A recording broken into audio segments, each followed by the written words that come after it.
Welcome to Growth Interrupted, the podcast where we unpack what actually drives performance in modern marketing and where that growth sometimes breaks down. Today, I'm really excited to be joined by Ally, who is a senior account manager at Google, working closely with some of the largest commerce and DTC brands in the world. Hi, Ally. Hey, how are you? Very, very good. It's been a while since we talked to each other or worked together. I remember the time when we worked on an event like yesterday. So I'm very, very excited to have you here on the show today. Yeah, I'm super excited. It was definitely a blast from the past when you reached out. And I think that just goes to show how you can have solid relationships in the industry. So, really happy to Sure. be here and appreciative of your relationship that we've had. Yes, absolutely. I can subscribe to that perfectly.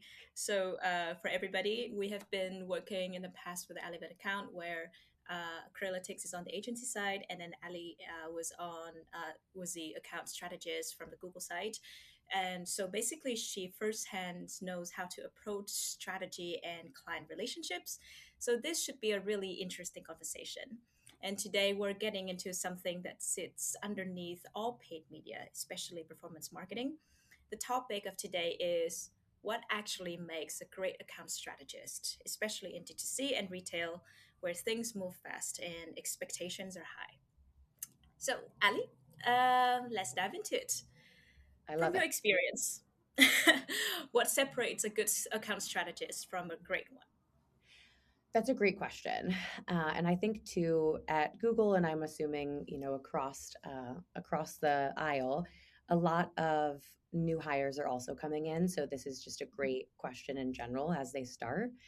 I think the biggest thing is moving from the mindset of platform expertise in the account day to day, which is all very important.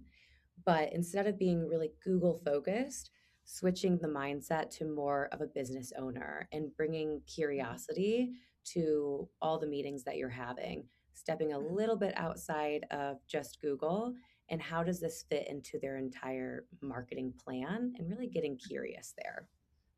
I see. So that's interesting. Can you unpack a little bit more? Like, where do you see that curiosity thrives the most? Yeah, of course. I think in general with retail and D2C, like you said, it's very fast paced. There's a lot going on, especially with merchandising. Mhm, So at the end of the day, just asking questions and getting, real with why you're trying to understand. So whether that be, asking, well, how did you come up with this ROAS goal? Like, where are you backing into that? Why is that the case? mhm, Or, this is what we have dedicated to a search and shopping budget.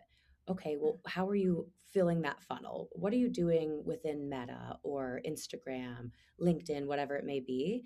And really just trying to understand their thought process, how they're thinking about their marketing, and where you can kind of fill in and be a thought leader for any gaps that they might have as well. Um, want to ask you, so curiosity, do you think that's something that people can learn over time, or is it like a mindset shift? That's a great question. I would say it could be both. I think for myself, I've always been a pretty assertive and out there person. And so I have no problem with asking the hard questions or just asking why. Mhm, But I do think in the industry, sometimes people can maybe shy away from that. So it's definitely a mindset shift that you have to focus on as well. So mhm. I think just for people, that are account managers or maybe thinking about being one, just understanding how you typically work and where you fall on that spectrum, and Mhm. then being able to kind of push yourself to be curious in all things that you do. Makes sense. Speaking of expertise, how do you balance today between technical expertise, like let's say platform knowledge, and the more human side of the role? For sure. I think especially across Google or anyone out there in marketing, there are a lot of things that you can do for your marketing, right? Mhm. Obviously, we have our bread and butter Google search, but then we have a plethora of products, which Right. means a plethora of knowledge that comes along with each one. So I think there's a point where you definitely want to know your product knowledge and understand, how those products work, but Mhm. it's also okay to not have all the answers. If we did, we probably wouldn't have our job at the end of the day, right? That's Because, completely true. it's too easy.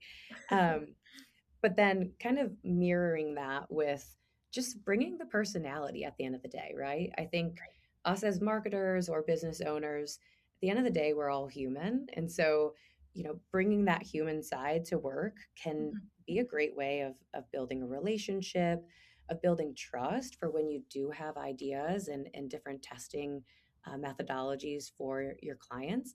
Mhm. And so, kind of balancing that. Something I love to do is, as long as people are okay with providing, just asking for their birthday, month, and day. That way I can celebrate them when it comes around, or just, again, being curious outside of work. What are you up to? Maybe someone went on a trip last weekend, so I'd love to ask them how it went. Just like you when you were asking just about my dad and Yeah, how he's been, right? Like that's a really special connection, and that I think can lead to so much more when you're partnering with people. I resonate with that completely because at the end of the day, I think we're all humans and we all share like human connections also outside of work. So that is where like we can break the grounds and then break the ice and then be together and then steer the ship. Because I feel like sometimes it's like like your human connection is very underrated in the world of technology and data, right? One Yes. thing I do wanted to ask you is, have you seen anybody or any cases that people over-indexing one over the other, like over-indexing tech over human connection, or the other way around? And is there any is there any consequences to that? And how do you avoid over-indexing in general? Yeah. That's a unique and interesting one for sure. It's hard to find a balance sometimes, Mhm. especially places like Google or just marketing in general where it is so fast paced. I think sometimes we can get a little lost in Google jargon at the end of the day. And so when it comes to technical experience or working through kind of product platforms, we get sometimes too in the weeds. And I think depending on who we're talking with, it can be maybe too much for that stakeholder or partner that we're with, right? If Right. I'm talking to a CEO and I'm digging in on all of the granular tag manager, and this is how this audience works, and this is why this bidding is changing, right? It's just Mhm. going to go right over their head. And honestly, I'll probably lose them in the first minute. Mhm. Whereas, maybe I lean more into that personal side and understanding, their goals and their personal inspirations. How can I tie back their business goals and things that they want to accomplish with, their personal life as well, and kind of tie those together. Mhm. But then if I'm with a practitioner, right, I want to bring that, building of rapport, but I also want to show that I have my expertise and they can lean on me when needed. Yeah. I think I think the personal touch is specifically helpful when you work in D2C and retail and e-commerce, because at the end of the day, you wanted to reach out to consumers. So it's easier if we understand each other, and then we understand, it's also more natural that we understand what the consumers want beyond just looking at data. Uh, Yes, so let's dive into D2C, retail, e-commerce. I love it. Um, how do you think the role of a strategist changes when you're working in D2C or retail brands specifically? Is there any difference when you work with other clients from other industries? For sure. So I've been working in retail e-commerce for the past 5 years. And one, I've seen it honestly change in so many different ways, truly coming out of COVID and then being able to kind of surpass and move forward from that, right? Right. I think what's interesting with D2C and retail is there's so many different facets of how the business works Mhm. depending on how many products a company has. I've worked with someone that had literally two products. It was a weight scale and a fitness watch, to another company that maybe had a million SKUs, Right. all different types. So understanding just the sensitivities when it comes to the vertical, the margins across product categories, how Mhm. they make money across each one. And then on top of that, how do they find a way to build their brand equity and awareness in a retail space that has all of these competitors across the board really trying to compete for that mind share of what the product is. Mhm. And so it's not just about intent where people are searching, I want this specific shampoo. It's okay, well, did I know the brand beforehand? How do I kind of build that whole story and Mhm. make sure I capture them when it's time to buy? That's really, really interesting because most of the time when you work with numbers, you only think about numbers. But then when it comes to digital marketing or marketing as a whole spectrum, you kind of have to link storytelling and then data together, and you navigate through the emotions, the sentiment, and at the same time, numbers. Yes. I Yes. completely resonate with that. And I also wanted to ask you, how should strategists be thinking about profitability and margin? How do you link storytelling and the numbers together, especially when e-commerce companies in growth stage often pushes for volume? Yes. Yes. I think the first thing that we really try to lean in, and anyone should, is really understanding just the unit economics behind the business, right? Right. Again, when we first started, we talked about, well, why do you have your return on ad spend at this specific dollar, right? Getting curious and, being okay with being assertive and maybe pushing back on that too. Mhm. Can we go over the numbers? At Google, we have a unit economics calculator where we can provide kind of all of those specifics, right? What's the margin in this category? What's the return rate? What is all of this? We feed it in and then we see, okay, this could be your break even return or CPA. This is maybe the threshold that we want to reach. And then this is where the growth actually kind of stops because you're too efficient. So really just leaning into that first and having an understanding across partners Mhm. and an alignment of, okay, this is the goal and here's why.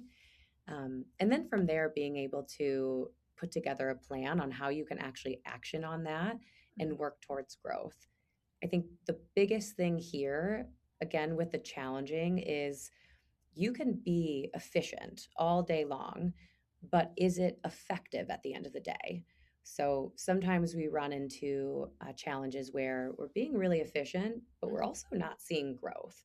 And Right. so that's an opportunity to take a step back as a team and see, okay, well, is the efficiency working in our favor, Mhm. or is it just a really optimized decline? And so like thinking about it that way, can Yeah. we be more effective with growth and maybe flex those targets a little bit but still be profitable? Yeah. So again, a lot of challenging and honestly, I think that makes a good partnership too, is the fact that I can challenge you, you can challenge me, and we're all learning together. Oh, fantastic. I feel like from what you just described, it's like effectiveness versus growth is playing ping pong together. And the thing is, this field is so dynamic that we kind of have to be flexible about it. Of course, everybody has a year over year, goal and Mhm. targets to hit. But at the end of the day, it's actually very much also sometimes very seasonally driven, right? So Yes. that's why you kind of have to be like, hey, be effective at the same time. Hey, you're not growing if you're overly effective and efficient. Yeah, yeah. And I think too with the seasonality aspect is Right. so important, right? We Mhm. think on either, the calendar year, some businesses have their own fiscal years, but at the end of the day, if you can find waves of seasonality that are natural where, you might see this uptick, then maybe during a down season, you can be a little bit more efficient and then kind of flex up when those seasons are coming. So Mhm. I would say that's just as important in the retail space Right. as it is with just understanding, margins in general. Mhm. Where do you often see things break down during those promotional periods like Black Friday, Cyber Monday. Those we call the big dance here Yeah. at in commerce at Google. I would say a few things come to mind. One, um, partners or advertisers that maybe think about their brand building too late. So, a lot of folks, we typically start thinking about holiday, Black Friday, Cyber Monday in July, Mhm, which is crazy, but there's just so much that goes into it. And mhm, so brands, might be running YouTube or demand gen or different things like that for their brand to be out there months in advance. And so mhm. sometimes we see folks that maybe try to kind of get a YouTube campaign going like a week before or week of, and at that point it's more expensive and it's not that helpful, right? Because there's so Sure. many people in the space. Exactly. um, yeah, so I would definitely say more of the late brand building, and then kind of comes back to that efficiency and effectiveness piece. Mhm, Being able to be okay with maybe getting less returns right from the start, but knowing that you're actually capturing new customers in that moment, um, and able to kind of drive that profit, and then not forgetting about like the post seasonal hangover, right? right. If you think about yourself as a consumer, I'm thinking about how I shop. You look for deals, you look for deals. Maybe you don't see it right away, or maybe it's like the best deal that's out there for the brand. And then maybe at the end of Cyber Monday week, I'm going to shop. And so I think people and advertisers need to think about, okay, I still want to be maybe liberal in my target so that I can capture those folks and don't Mhm. just cut off right on that Giving Tuesday after Cyber Monday. Makes sense. Total makes sense. At the end of the day, I feel like the pitfalls of Cyber Week and busy retail periods. It all and then the ping pong between effectiveness, efficiency, and growth. All of that. It all boils down to what you said is how do you manage the relationship with the client, right? Because when you're in such dynamic field, you Yeah. wanted to you wanted to be flexible, but at the same time, there's so many stakeholders and many people involved within different teams. So managing expectations and managing client relationships is very very important. So I'd love to dive into that. Yeah. And ask you from your perspective, what does a really strong client relationship actually look like? Yeah, this is probably my favorite question just because it is so important for Right. anything else that you're doing as a team, right? Hmm. If you don't have that relationship or you don't have that trust, then there's not a lot of being able to move forward and find that growth. You're kind of stuck sometimes. So I think the most important thing to me with a partnership is, either a two-way street or a three-way street, right? If it's Hmm. end client, let's say Google and then agency, right? Hmm. And so I think one of the things that we can get stuck on sometimes is being, the yes person. Yes, I can do that for you. Yes, I can do this for you. Yes, I'll have that to you at the end of the day. Because we want to build the relationship, we want to be known as trustworthy. um, but it's also a two-way, right?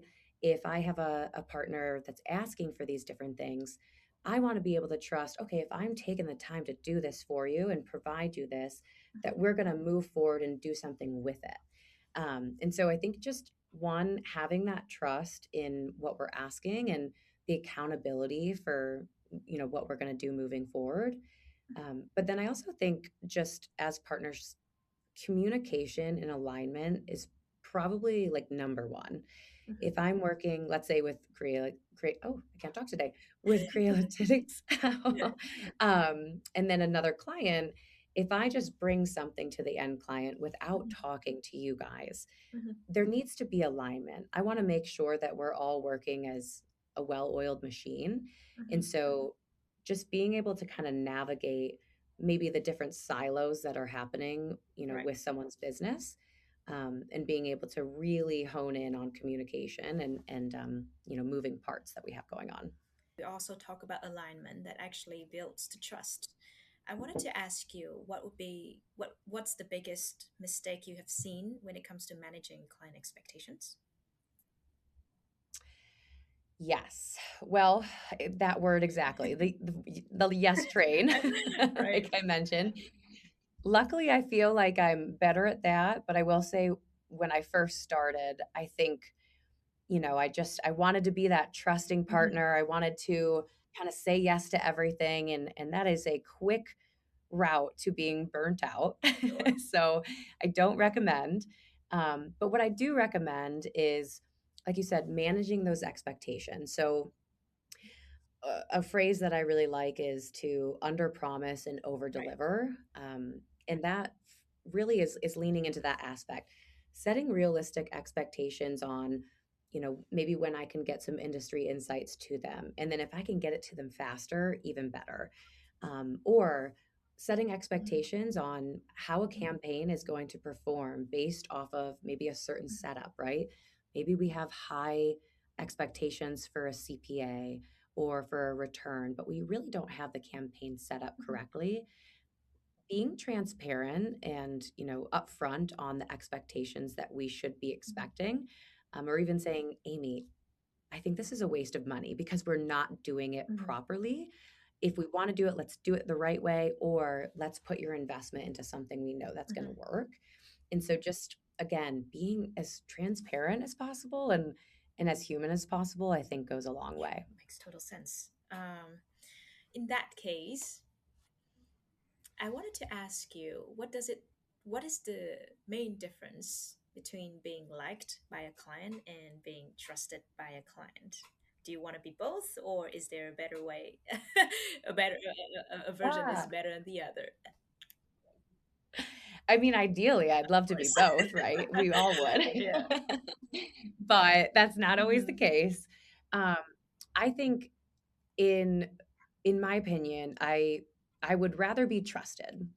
Um, and the reason why would really be at the end of the day, that's our job, right? Our job is to be a consultant for your marketing, for your business. And so maybe I'm a little harsh or maybe I'm challenging you. You don't have to like that. But if it helps you with your business, that's what I Right. care about.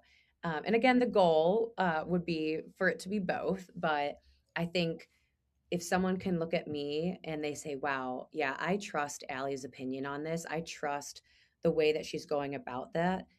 That means so much more to me than just them liking me as a Right. person. And I think that goes a long way. And hopefully that builds to the like as well. Of course. Totally. um, so before you were talking about being a yes man can burn you out, and that actually is a common mistake because you want to do the best, and you might be over promising and under delivering by being a yes man. um, I wanted to introduce like a reflective moment over here and want to ask you if there has been a moment where you had to learn the hard way of being a yes man and burning out yourself. Oh, yes.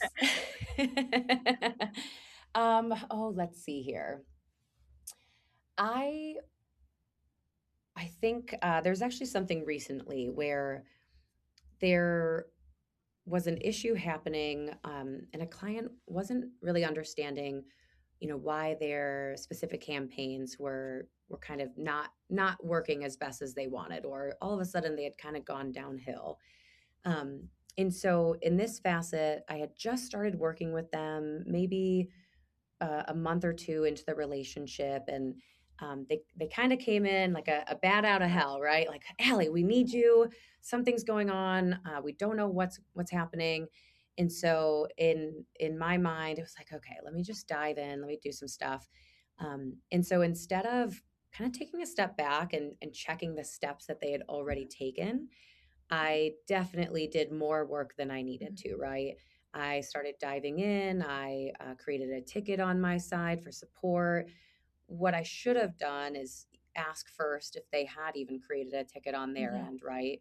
Typically, it'll move faster if it's externally facing instead of internally, but I can always escalate from Mhm. there, right? And so I I probably spent about a half a day just digging in and trying to figure out what was going on. And at the end of the day, it ended up being a SA360 floodlight tagging issue. Just something so granular that I could have had an expert diagnose maybe in 30 minutes than me trying to spend half of a day figuring Yeah. it out. So I think that was me just saying, okay, yes, I want to help you. I want to figure it out. I want to make sure your campaigns are Mhm. spending. But if I would have just taken a step back and tried to prioritize how I could be as efficient as possible with the request, I could have saved a lot of time. I can imagine how many times it also happened to me. So Yes, yes. It's easy to kind of go down that hole for for a sure, second. hence the 1 second of pause.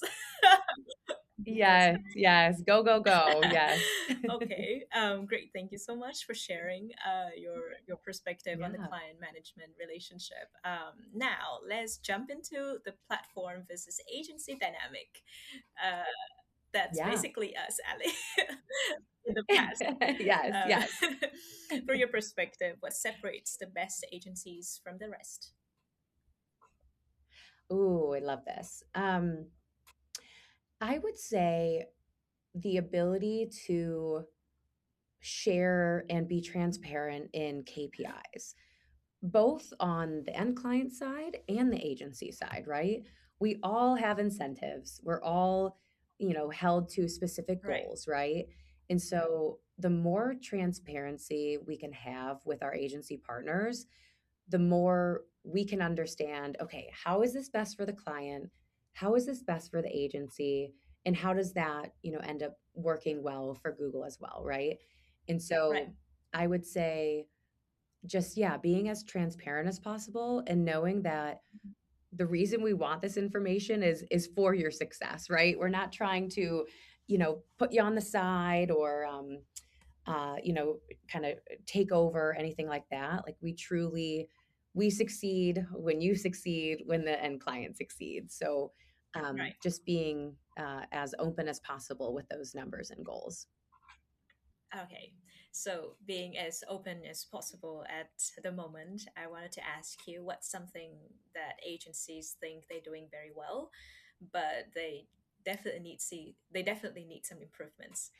Yeah. I think of course it's always going to depend on the agency and kind of how they're um, mapped with their incentives. I think, Mhm. and I will say this is something that everyone can kind of go into a hole on. I've also done it myself. But I think maybe thinking too much about the efficiency behind something instead of necessarily that growth aspect. And so sometimes I think in general we can get stuck in well, this is working great. Let's just keep it going. No need to touch anything. And so I think we can kind of get stuck in this hole of listen, everything's working well. Let's not kind of rock the boat, which is funny because that's actually the conference room that I'm in right now. It's called Rock the Boat.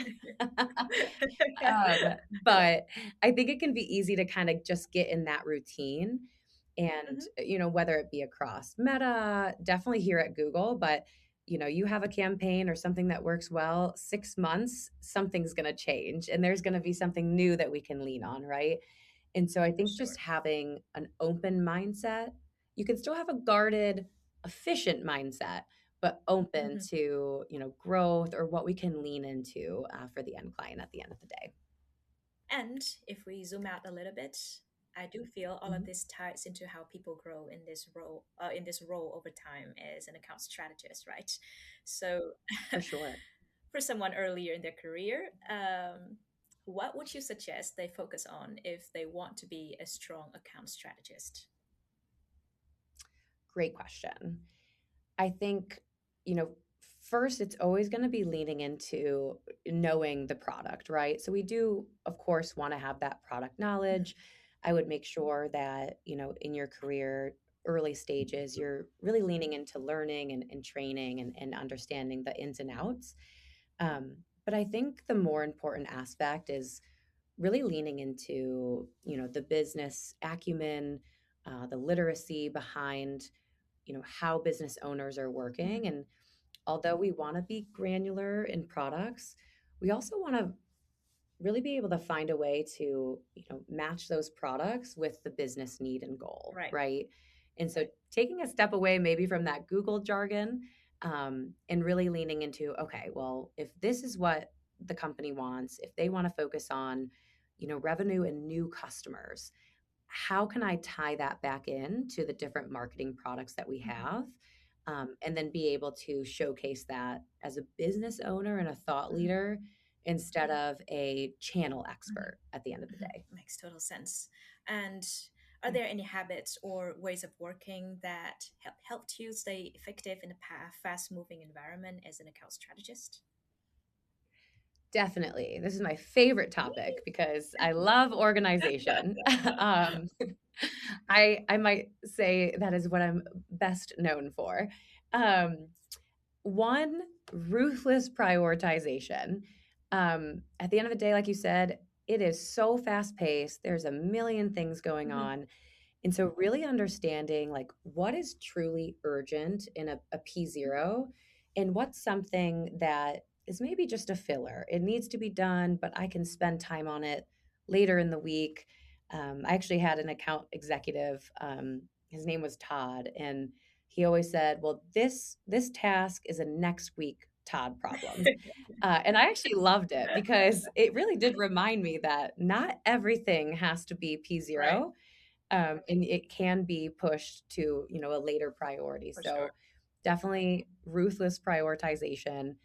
And then with organization, I've found that specific focus Mhm. blocks have been really helpful on my calendar. So, being really intentional about planning out my calendar, whether it be that Monday or even the Friday before the next Mhm. week, and blocking off time. Maybe it's a do not schedule, like this is my focus time, this is my email follow up time, whatever it may be. So, really owning your calendar and sticking to it, and then the last, probably most important thing, just in the era that we're in right now, I would say leaning into AI. It's wild how helpful it's been just, I would say, over the last 6 months of me trying to lean in more. I'm sure I've only scratched the surface. So whether it be, prepping for a meeting and asking, our internal Mhm. AI to give me news about, Ally Vet, if that were the case, what are some updates that I should be aware Mhm. of in this industry, Mhm. right?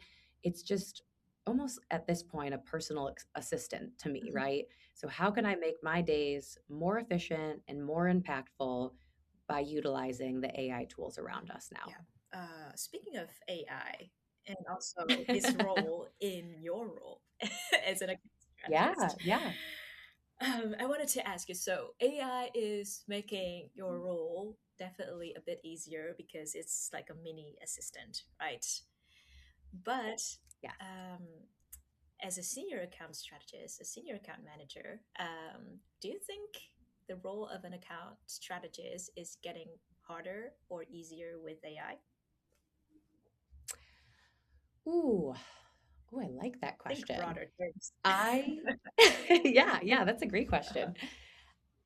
I I would argue you could argue for both. Mhm. And here's why. So definitely making things easier as long as you're leaning into utilizing it, Mhm. right? So whether it be, I just got off of a meeting and I can get back to my desk and I have an email in my email with action items and everything that we talked about, right? That's amazing. I don't have to go back to my notes. I don't have to, I can actively listen with my partners instead of jotting all the notes down, Right. right? Things like this is making so much easier and just taking some of that tedious time off of my Mhm. tasks. But at the same time, there are so many different resources and tools and different things coming out where it can almost be a little Mhm. overwhelming.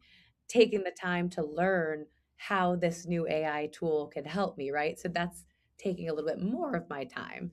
So there's kind of this balance of, how can I utilize it and have it help me? But how can I be efficient in learning it as well, right?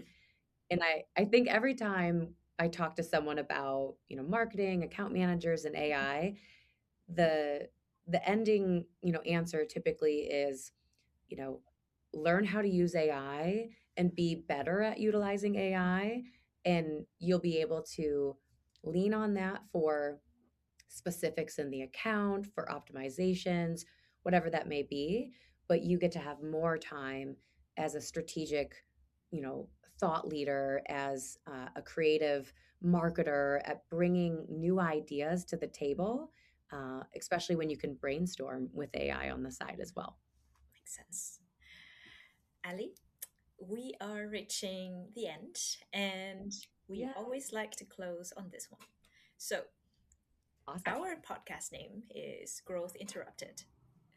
If you think about growth interrupted, what are the biggest blockers you have seen in both careers and client performance as an account strategist? Yes.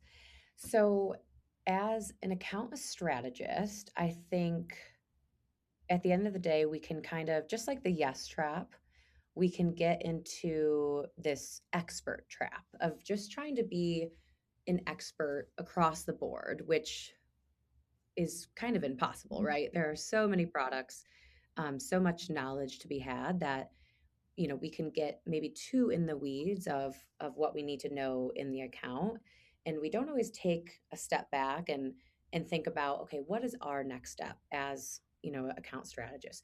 How do we want to up level our learning, our thinking? And so just making sure to not get too in the weeds. It's great to be a product expert, but to be able to step back and really get curious, like we talked about what you want, what are your skills that you really want to lean into. I'm kind of following those passions. And then I would also say just sometimes aversion to risk. So you can get so, you know, almost like we were talking about before, uh, familiar with products and familiar with how things have worked. But as we know, products are updated fast across Google and other places. So just not getting complacent in how products work, knowing that we're constantly evolving and changing, and we need to kind of keep up with that as well. That's a great place to end. Thank you so much for joining, Yeah. Ali. I think there's a lot in there that people will recognize in their own roles, especially how they approach Yeah. both strategy and relationships. Thanks to you. And I really Oh, appreciate you awesome. taking the time to join our show today. Oh, Amy, it was so fun. The podcast and what you're doing is amazing just for future growth and how we think about. Thanks for tuning into Growth Interrupted, where growth gets challenged, unpacked, and looked at a little differently every episode. If this one resonated, or you simply enjoyed the AI avatars we created for our guests, drop us a comment or share it with someone in your world. You'll find us on Spotify, Apple Podcasts, and YouTube. Growth Interrupted is proudly brought to you by Crealytics, an award-winning global digital marketing agency. See you next episode.